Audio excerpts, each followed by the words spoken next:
All right. Hello, everyone. This is Mary Hasworth Fernandez, your host of Leadership, Legacies, and Legends, the podcast Unleash. We're so excited to be here today. This is Conversations. Let's Talk, a very special series that the podcast has introduced for this hot, warm weather with some phenomenal women that I wanted to bring to the spotlight. And so you can find this episode and other episodes on Leadership, Legacies, and Legends on your favorite listening sites, as well as on YouTube or on my website, which is www.wuhaibyMary.com/podcast. So we have today our guest in the series of conversations that is so important to impact the lives of your sisters and women on this journey, because there's things we talk about and things we don't talk about, but there are things that could help someone just by talking about it, because sometimes you think you're the only one or you're alone. And then sometimes we decline. We decline because we give in to the emotions or the whirlwinds that we're in. So today's very special guest is Valgrace Elinor Wright Brooks. And we're under the topic of bullying and the side effects on our adult life that followed those years. So Valgrace, I am so excited to have you as one of our guests today in Conversations. Let's Talk. So tell us, for our beautiful guests, who you are and what you're most excited about today, just to give you a chance to exhale and get in the mood before the interview questions begin. Welcome, Valgrace. Thank you. Thank you. Okay, my name, of course, is Valgrace Elinor Wright Brooks. I currently sing in a mass choir, and I'm also a financial officer with the choir, along with an assistant financial officer for a veterans organization. Beautiful. I play music. I'm a musician, play the piano, and I play the flute. Amen. Amen. Piano and flute. See, that's new to me. Piano and flute. You know, I remember those days when we were growing up and our teachers and our parents would encourage us to learn to play the piano. And you saw people playing the piano and some people boring playing the piano. But for those who did learn, it became a mighty blessing. Yes. I learned. You know, what does it teach you? You play by ear. I played by ear as a kid. I started practicing actually on toy pianos that my mother would buy me for Christmas. Aww. And I would watch her play in church. And she was a musician as well. She played the piano and she sung in the choir. And she also played for senior citizen homes all over Portsmouth. Wow, that's beautiful. Yes, beautiful. And that's how I learned how to play, by watching her. Wow. But I also took lessons at Tidewater Community College, music courses starting in 2010. I already knew how to play. I just wanted to learn how to get my fingering corrected. Very good, Valgrace. But I watched my mother play, and that's how I learned, and I just played by ear. Oh, beautiful, beautiful. You know, life and all its wonderful experiences, the good and the bad, they do end up making us into who we are today. Yes. Let's delve back into your childhood. You know, we can relate to the swings in the backyard. Sometimes they were swing sets that our parents purchased, or ropes tied to a tree with a piece of board. Tell us about those competitions with the swing in the backyard. Okay. It was a swing set that my father had bought, and he put it in the backyard. And when me and my sister and my godbrother would swing on it, we used to always try to have competitions on who's going to swing the highest and reach up to the roof. Of course, we never did, but we always had fun on the swing sets, you know. Wonderful. Yeah, real. I remember both. The wooden ropes and the actual swing set. I don't even know if we had one, or was it the neighbors whose yard we played in that actually had a swing set. But swinging was fun, and it was fun. We did make fun with the family. That competition with the children, with your loved ones, I can relate to how much joy was in that space. Those are my happy years. Amen. As a child, you love sports. Tell us about some of the things you did when you were a child. When I was a child, I was a member of the girls' club of Portsmouth. Mm-hmm. And we used to go camping. We used to play softball. We used to play kickball. I was also a majorette for the girls club. And Wow. those are my happy times as a child. I used to love being active. I Yes. guess you could say I was tomboyish. I used to always love to get out there and play in the dirt and climb trees and stuff like that as a kid. Uh-huh. I just loved being active as a kid. I just basically used up all my energy, to tell you the truth. I just love to get in the dirt and just play. Those innocent days of childhood, they really have golden value in our Yes, they lives. do. You Yes, they know, do. the times before we I guess ran into the real world called life. Yep. Your mom invested so much into her beautiful daughters that she loved dearly. Tell us about your mom. Well, basically, she's a native of Portsmouth, Virginia. She loved music as well. She was a pianist, Mm-hmm. and she sung in the senior choir at our church. Mm-hmm. And she used to do volunteers for nursing homes and have church services all over Portsmouth for the senior citizens. Beautiful. And she also used to minister to inmates. Mm-hmm. Mm-hmm. She would go and have Bible studies with inmates. I recall years ago when me and my sister would ride with her to the correctional facilities, and she would pray with the inmates and read the Bible with them. And that was her ministry. She was never an ordained minister, Mm-hmm. but she would always try to talk to inmates who want to know about Jesus. That was her thing. That's what God called her to do. Mm-hmm. And she also was a civic league resident for Portsmouth for Cavalier Manor. Mm-hmm. She did volunteer civic league work along with doing volunteer for the police department in Portsmouth for Cavalier Manor Civic League. She drove the patrol car back in the day, like in the 80s and 90s. They called it PCR, Police Community Relations. That's what she did. Wow. Girl, today those things are more important than ever. Yes. So many children are different because I guess of their survival needs in the world as it's changed. Yes. And the police community relations, there are a lot of those thriving and seeking to grow more now because the need of the children and communities is quite great. Your mom, before she became a work from home mom, you said she was a executive running an apartment complex. She was running an apartment complex. That was before I was born. Mm-hmm. That was her job profession at the time. Mm-hmm. And when she got married to my father, who's now gone to glory with her, mm-hmm. she became a homemaker. A homemaker. After she had kids. Beautiful. How many moms would like to stay home today with their children and be the ones raising them? But your mom was one of those moms who was able to and decided to, as for, I think you mentioned she never worked while she had her young daughters at home. She was able to take care of them and serve the community. She basically was a volunteer worker. Mm-hmm. Love it. Yeah, go give mom. And you mentioned that your mom's health started to decline back in 1993. Yes, she did. Her health was declining. And that's when I moved to Memphis in 93. Mm-hmm. And I wanted to come back, but she said, no, go ahead. You got to live your life. I didn't want to go at first because I saw her health was declining before I moved back in the 90s. They said, you got to go on with your life. So Shania was here with her. So I moved on to Memphis, Tennessee in 93 and pursued your career. My career job. I call it a job, but it's a career. J-O-B. And I lived there for 12 years. And then I came back in 2005 to become a caregiver for my sister to help her out with my parents. I love that. Because her health was declining as well. So, and that's why I came back to help her.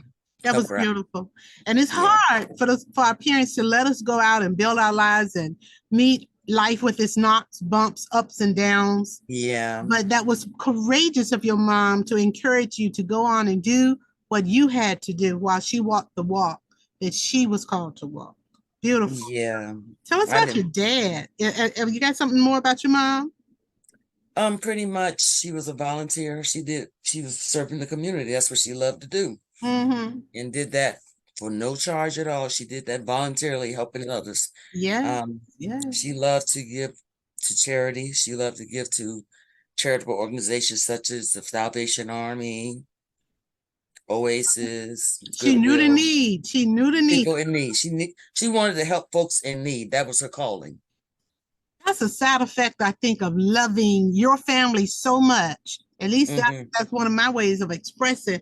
When God is so good to us and He gives us such beautiful gifts, you got so much overflow and want to spread it around. So that volunteering, it's one of the ways of expressing it. But there's more to that too. We could talk about the side effects and the good and the bad, but like experiences. Let's go on to your dad. Your dad, tell us about that wonderful man. He was a Coast Guardsman. He served 20 years as a steward for the Coast Guard. He retired in the 70s. He briefly went to college, but didn't stay. He basically was working as a chef, cook. He had several jobs working for different restaurants. And basically he was a cook. That's what he liked to do. He loved cooking. Yes, my dad. And when he retired from cooking, he started doing Meals on Wheels. Wow. Oh my, how beautiful. A go-give family.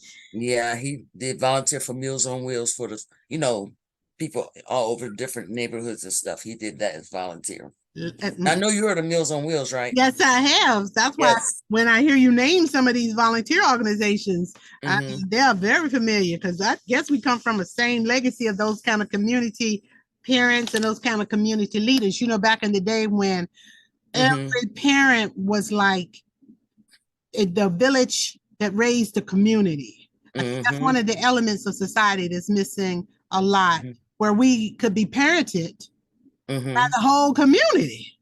Because we were able, without pushback, to say something to your child, or to say something to a neighbor, or to help a neighbor, without people feeling like, what are you doing? Why are you in my business? And stuff like that. We had a different kind of community back there. But there's still some today, but different. Totally different. Totally different. We know it's different. You experienced that he had trauma as well in his life. Yes, you did. As carefully as you can say it, because I know we have talked, we had some stuff we want to tell y'all, but we're mindful of our listening audience and the ages, because this is forever green and it's going out into the world with the desire, y'all, that it impacts the lives of the listeners. So this is Leadership, Legacies, and Legends Unleashed with our special series, Conversations, Let's Talk, featuring Valgrace, Elinor, Wright, Brooks, on the topic of bullying and the side effects in adult life. So your dad, you said he mentioned had some traumatic experiences in his life as well. Yes, he did. In the military, he faced a lot of racism on those ships, because he was serving in the Coast Guard during the Jim Crow era, where they had to take a lot of racist, abuse tactics from their bosses and racial slurs and stuff like that. So he has suffered trauma from that. In a way, he basically didn't never go to counseling for it, but he was a good father. Amen. He did his best, you know what I'm saying? But when you're dealing with a lot of racial slurs and racial tension on these jobs, they do the best they can to raise their families and tolerated a lot of stuff. He did. Amen. He really did. You said he sacrificed a lot for his family, and his health was one of the things. Well, racism played a factor. That mental health was affected. It affected him. And the trauma, all that he put up with as long as he could. That stuff does hit home. And it does hit home. It does hit home, and it's unique in amazing ways. Yes, it is. Very often in that age group where we were children watching our parents, mental health wasn't as Encouraged. Counseling. Counseling was not encouraged. Basically, in the African American community, it was like taboo. Most of the time, when folks see that you got health issues going on mentally, they tell you to go pray about it. Okay, prayer is good too, but at the same time, you need therapy. God knows we need people. You need people to talk need to. People, and especially experts. People. All right, let's take it to another level. Your life has been filled with a lot of interesting highs and lows. Yes. And as you've shared, it affected your self-confidence and personal sense of self because of the bullying and the trauma and the extreme things that have happened. So tell us about your military journey, as much as you want to tell us about your station. What was the you went to what type of school? AIT. Intelligence clerk. I was an intelligence clerk in the military. I went to AIT school, which stands for Advanced Individual Training. I was going to school as a 71 Lima, which is administrative specialist, same as an administrative assistant secretary. Basically, I had some good times. I had some bad times, but like I said, the good times outweigh the bad times. Amen. Amen. So well said. You know, as gently as we can put it, because we understand this is adult conversations we're having here. You know, in my journey, in my career, serving my clients, I've got to see a lot of behind the scenes trauma, stories they told of being female in the military. In recent years, they've been addressing that, but I know you had an extremely dark experience. Yes, I did. During your military years that affected. Well, my military years, I did have dark experiences. I survived them. I had traumas that happened to me through my adult life. Put it this way, I'm still alive. Amen. And ladies and gentlemen, I have endured near-death situations in my life, but I'm still here. God wanted me still here. They're here. And, you know, as gentle as we want to be, because, you know, I was thinking about how people are really loving to listen to podcasts. We want to do some exclusive takeouts that we'll make available to our clients and our fans of the podcast, because I mean, to tell you, listening and having talked to you, Valgrace, about some of the things that you have overcome and survived, and having heard some of those stories from people that I have, people say, are you a minister, Mary? No. Are you a psychologist, Mary? No. But I'm an encourager of people. And I like to, and I'm an overcomer myself. So my way of trying not to traumatize people, as well as give people information, is how we're being so gentle in this conversation. Yes. So, but you did say that the after effect of some of those traumas did leave some triggers from time to time that would flare off and fly up. Yep. And that took years for you to forgive and to deal with. If you want to expound on that. Yes, ma'am. It took me years to heal from the traumas that I had went through. I had to wind up going to therapy. I went to therapy at the vet center. That's through the Veterans Vet Center. And I also went to therapy and support groups at my church in Memphis, Tennessee, where I was traumatized with PTSD from emotional trauma, abuse, sexual abuse, trauma. So I had to wind up going to counseling for all that. I'm a survivor of rape. And I had to wind up. We don't take that lightly, ladies and gentlemen. It's just such a familiar conversation among women who know, not only for themselves, but for the circle we live in, that is not uncommon, but it's so unfortunate that we have these conversations and know of these survivors. These women, I'm a survivor of sexual assault. Someone they need to hear this that needs help, that's going through PTSD from from the rape traumas that I endured. Mm-hmm, I'm mm-hmm, just telling my experience what helped me. I had mm-hmm, to go to counseling through the vet center, mm-hmm, and I went to support groups and counseling through my church in Memphis, Tennessee. mm-hmm, And I survived. I've been in near-death situations, mm-hmm. but I'm still alive. Amen. And you know, one of the things that makes me so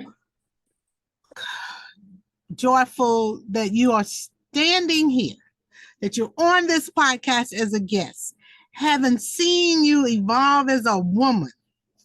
Man, oh man, I can tell you, I am so proud of you and so happy to share you with the world, because the effects of our experiences do not have to define who we are today. That's right.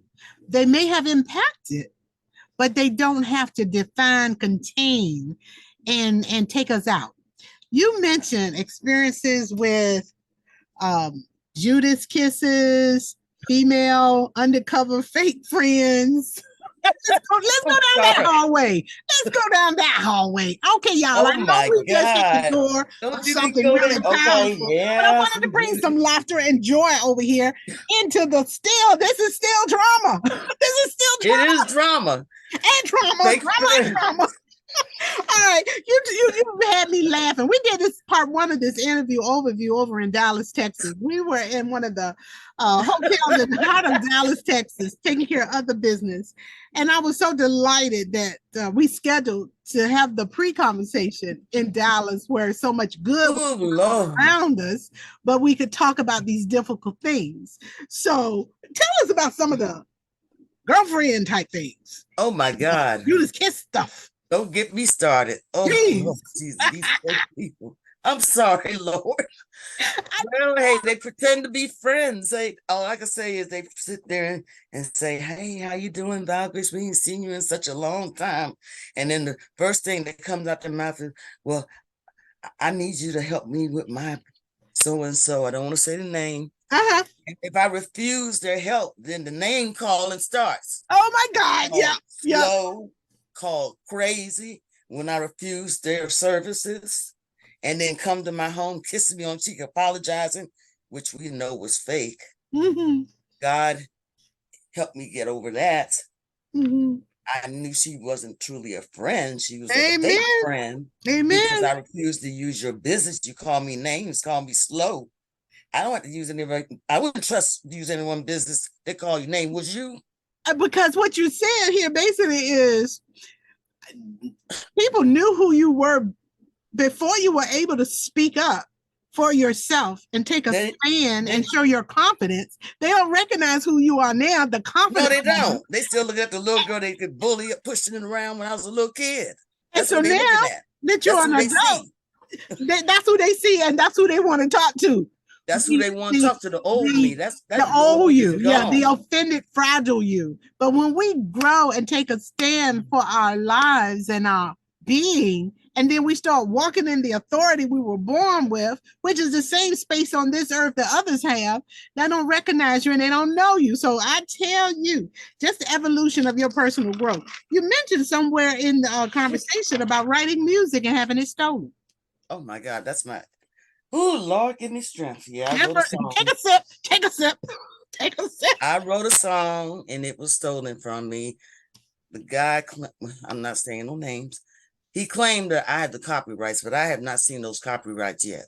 Mm-hmm, mm-hmm. So I'm just going to take it as a loss. I've written many songs. I know now not to let everybody help me with songs that I assisted him with, and he took it all out there and took credit for it. Amen. I forgave him for that, and I moved on. But I know I won't put myself in that position again. Don't I relate to a lot of the the giving kindness aspect of wanting to make a difference in the world. But I've also learned that as a businesswoman, I have set it up now so that people will know that what you have to offer is tangible, intangible, intellectual property that others recognize, but you may be so giving and kind that you let them in the doors of all of that intellectual area, and they think that you don't know what's going on. Like the younger, more gentle, more inexperienced, submissive, get along with everyone else kind of person. And I Pushover. do see that as side effects or after effects of trying to fit in after years of being bullied or put in a box of what others expect you to be. But when you step out that box and start standing on that box, using that as a platform to help others, now that you realize what happened to you wasn't right and you're surviving it, now that the fake, as you put it, the fake friends, the Judas kissers, come around thinking they're going to find that other person. They don't even recognize who you are now. And I have to say, I have a dear friend who was one of the birthers of the series Conversation Let's Talk, besides my master mentor, my dear sister, but where we'd have all kinds of great conversations. But one of my newest friends, as in we have friends that run 20, 30, 40 years back, but we meet some life friends on the new journey of our confident self. And they're not even that old of a friend, but what they say and impact that changes you or helps you evolve, they're as good as gold. You feel like you know them from time before time. But let me tell you, I totally relate to the wake-up call of fake friends and fake people. Yes. I hate to put my part in here, but we did say conversations, y'all. What I've learned, Valgrace, thank you, from that friend that blessed my soul, that's a friend for, I guess we met back in 2016. But in my time of crisis and trauma and loss from being shocked at betrayal, like you experienced, the one thing she told me was a major secret of my healing. And for my friends and my fans of the podcast, I'll talk about that more in my group, because you're welcome to, to my private groups. But that one thing she told me turned my life around as an adult woman, shocked and amazed. So the way you have handled yourself, you're talking about proud of you, Miss Valgrace. I am so proud of you. People don't know what to do now with you because you speak up. Can I say something? Please do. When you tell people the word no, you see the real side of them. Start saying no to folks. I had to learn that myself. I can't be free hard to everybody. When you start saying no to people, you see the true side of them, and the true side of them is not good. You know what I'm saying? It's another side of them. That's the real side of them. There you go, Valgrace. So that's the real side and the real side. Okay, got you, girl.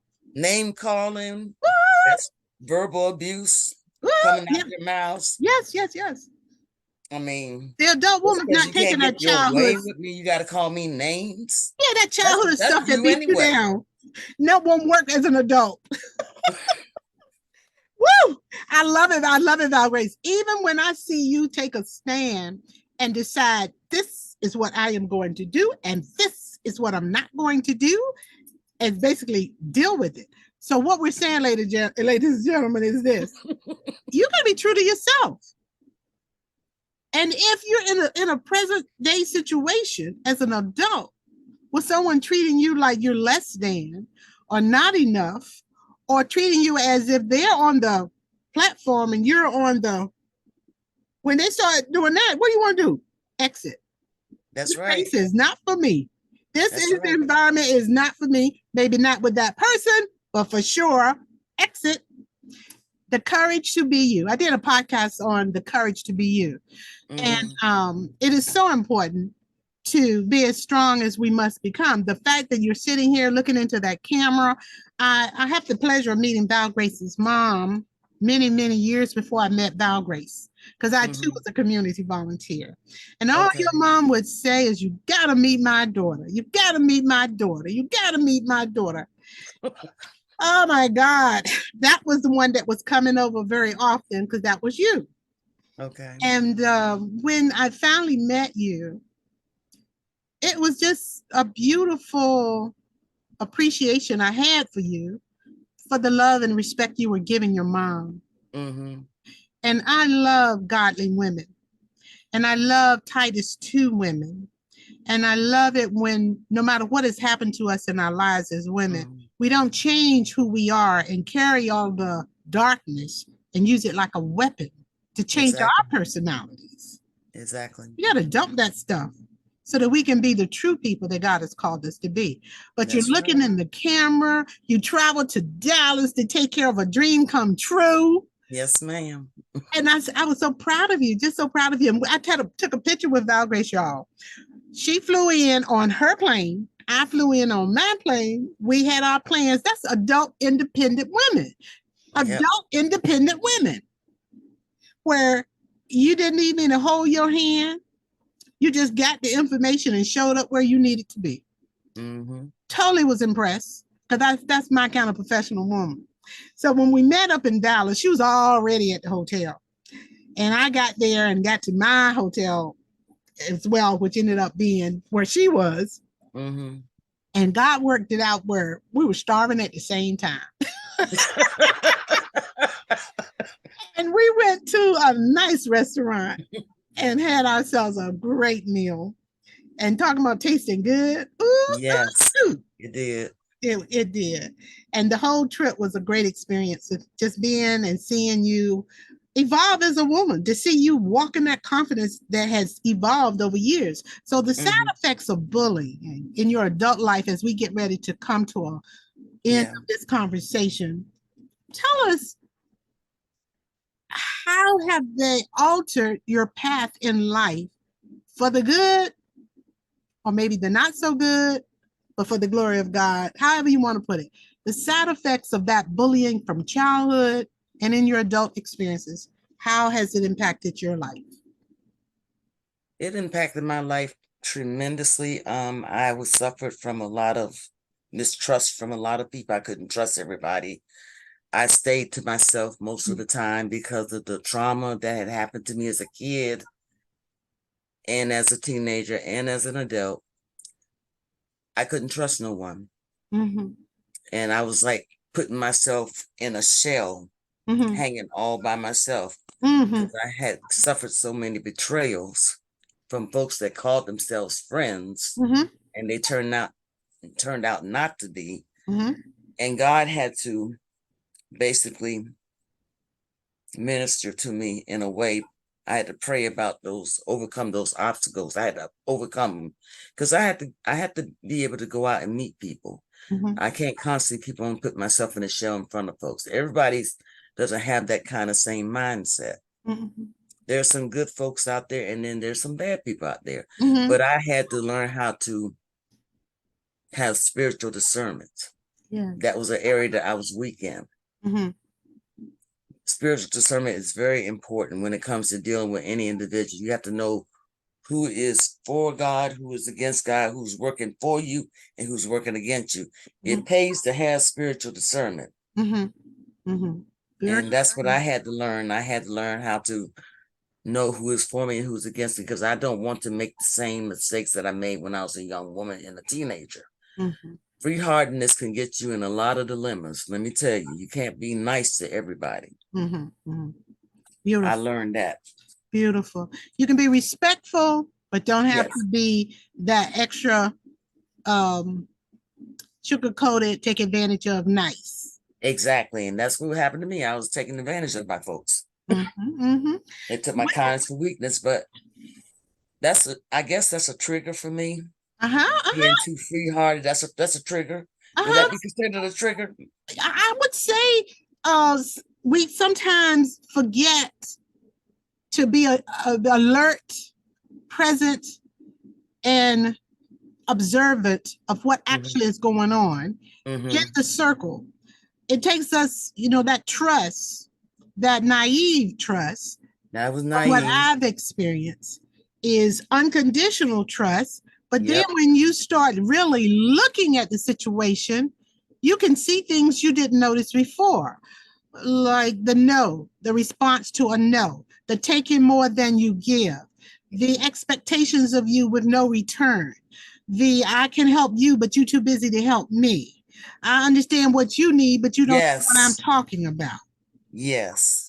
And now that you're an adult, confident, professional woman in another season of your life, those that knew you before don't know how to deal with you. Maybe they're not used to this. They're not used to this need. They're used to the one they can push over and take advantage of. yes. That's So what they're used to. yeah, they say people are in your life for a reason, a season, or a lifetime. And That's if true. we are listening and present in the moment, we can become more aware of who is standing in front of us, their sincere or insincere intentions. Mm-hmm.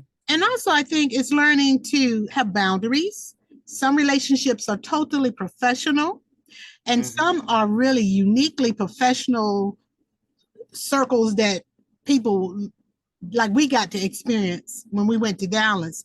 That unique circle of professionals, that is a place a lot of women love operating in. Exactly. And some don't even trust people enough to open their minds to new ways of doing, being, and seeing things. But God put us on that path, and your mom was a big part of that. Put us on that path, and we're just loving it. Want to share it with the whole world. So we're getting ready to close our interview. Is there anything else you want to share with the world? Basically, learn how to set your boundaries. You can be nice, but you can always tell a person no. And if they get offended, then that's between you. That's between them and God. Amen. You don't have to say yes to everything. Yes, a yes bot. But yes, don't be used that like a yes box, Yes, yeah, basically. like a robot. And Yes, it, like a yes, robot, yes. basically. You don't have enough self sense of self to say no. And no is Exactly. not an answer that needs an explanation. That's right. If you're not available, you're being more honest than the person who says yes and overload their schedule and under deliver and underperform. That's right. Valgrace, we're going to get ready to wrap it up. And I'm going to close out this interview with a big thank you for being my guest today. We're going to do a very special edition of the Okay. things we couldn't talk about on this world stage, but we Yes. will share it for those who want to hear it in a private stage. I Okay. also want to let the audience know that I have a wonderful upcoming event that Valgrace will be the speaker of, where she's going to teach some women budgeting and how to set up your system, because a lot of people were never taught how to set up their financial tracking.